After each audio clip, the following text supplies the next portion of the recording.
Assalamualaikum warahmatullahi wabarakatuh. Saya Juliana Nadira, BP 1811000146. Baiklah, pada kesempatan kali ini saya akan membahas tugas pertemuan keempat saya pada mata kuliah Perencanaan Sumber Daya Perusahaan tentang proses bisnis dan area fungsional. Baiklah, yang pertama yang akan saya bahas yaitu fungsi bisnis dan proses bisnis. Apa sih perbedaan di antara keduanya? Fungsi bisnis adalah aktivitas yang khusus dilakukan di dalam satu functional area of operation.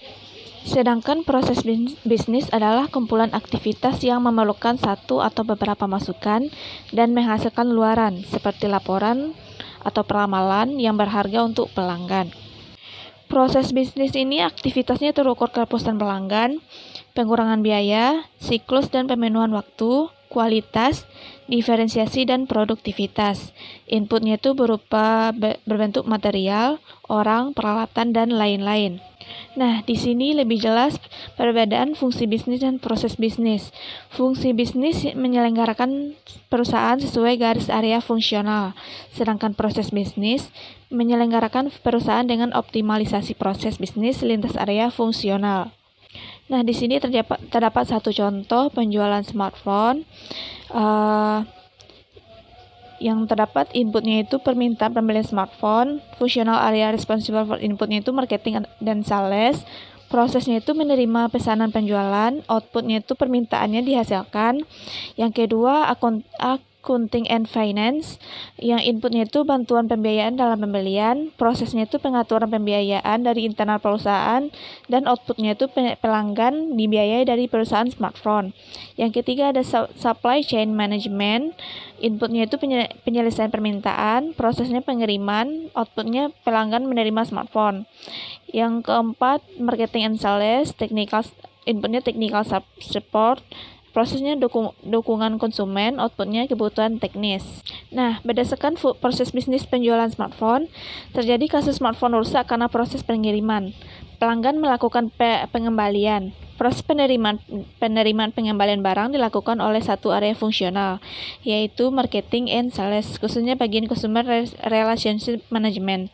Proses penerimaan pengembalian barang adalah fungsi bisnis dari marketing and sales. Penanganan smartphone rusak diikuti oleh proses perbaikan dan proses pengiriman kembali ke pelanggan yang dilakukan oleh supply chain management. Baiklah, pada contoh yang kedua ada proses bisnis pada PT Nestle Indonesia yang memproduksi kembang gula dan coklat atau yang disebut KitKat. Salah satu proses bisnis Nestle Indonesia untuk produk kategori kembang gula dan coklat yaitu KitKat. Seluruh produk KitKat yang dijual dan dipasarkan oleh PT Nestle Indonesia. Produk KitKat diproduksi oleh Nestle Malaysia, tetapi untuk beberapa produk Nestle ada yang diproduksi langsung di Indonesia, misalnya produk kategori kopi. Proses bisnis utama PT Nestle Indonesia untuk produk KitKat adalah sebagai berikut. Yang pertama, inbound sales logistik, yaitu proses penerimaan produk KitKat dari Malaysia, menyimpan dan distribusi dalam gudang. Yang kedua, outbound sales logistik, yaitu proses mendistribusikan dan memberikan servis produk ke beberapa distributor poin yang ada di seluruh Indonesia. Yang ketiga, operation, yaitu proses operasi dari produk diterima di gudang sampai produk dikirim ke beberapa distributor poin untuk produk KitKat. Yang keempat, marketing, yaitu kegiatan menghimpun, mengajak, mempengaruhi pelanggan untuk membeli produk KitKat. Yang kelima, service, yaitu dukungan produk KitKat terhadap pelanggan yang mana di Indonesia dilayani melalui sahabat nestle.co.id. Untuk proses bisnis pendukung utama PT Nestle Indonesia untuk produk KitKat adalah sebagai berikut. Ada procurement, yaitu proses pengadaan sumber daya untuk kegiatan produksi seperti pengadaan bahan baku, mesin, tenaga kerja, dan lain-lain dan sebagainya. Selanjutnya ada human resource, yaitu proses seleksi dan rekrutmen calon pekerja untuk perusahaan PT Nestle Indonesia. Selanjutnya teknologi development, yaitu proses untuk mengimprove perusahaan PT Nestle Indonesia. Dan selanjutnya ada film infrastruktur perusahaan yang mendukung proses operasi perusahaan secara keseluruhan.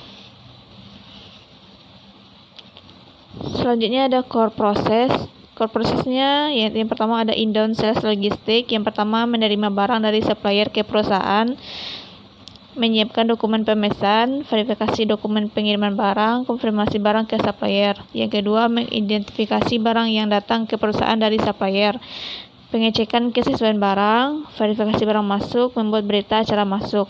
Yang ketiga, mengirim barang ke penyimpanan di gudang perusahaan, pengecekan berita masuk, penyimpanan barang. Yang kedua ada outbound sales logistik, yaitu pertama pengiriman barang ke distributor, membuat berkas pengiriman barang, membuat jadwal pengiriman, penjadwalan armada pengiriman, pengiriman barang ke distribution point, pengawasan pengiriman barang. Yang kedua, identifikasi status pengiriman barang, konfirmasi jadwal pengiriman, membuat berita acara status pengiriman barang.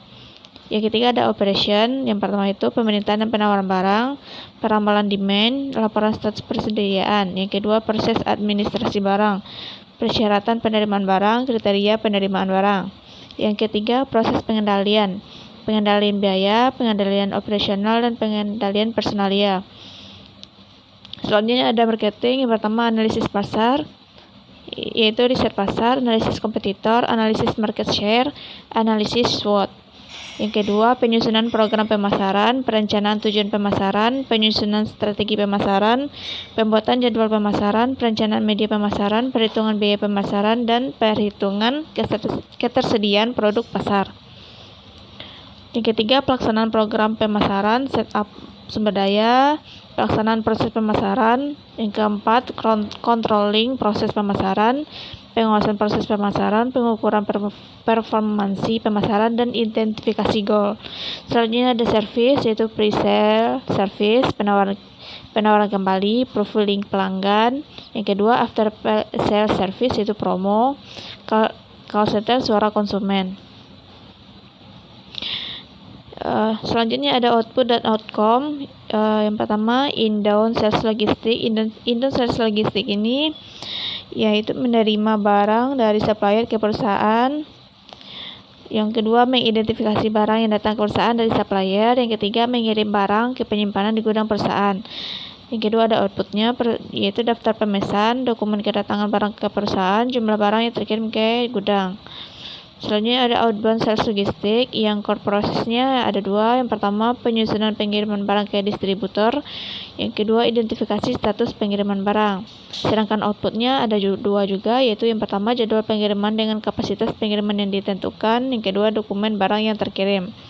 Selanjutnya ada operation, yang core prosesnya ada tiga. Yang pertama, permintaan dan penawaran barang, proses administrasi barang, dan proses pengendalian. Sedangkan outputnya ada tiga juga. Yang pertama, jumlah demand. Yang kedua, dokumen penerimaan barang dan demand terpenuhi. Selanjutnya ada marketing. Core prosesnya ada 4.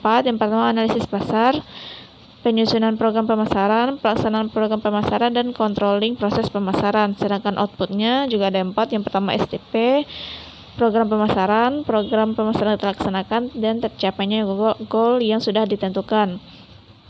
Selanjutnya ada service, yang pertama itu selanjutnya ada service, yang core prosesnya ada dua. Yang pertama, pre-sale service, yang kedua, after sales service. Sedangkan outputnya data pelanggan dan voice of customer. Sekianlah yang bisa saya jelaskan. Assalamualaikum warahmatullahi wabarakatuh.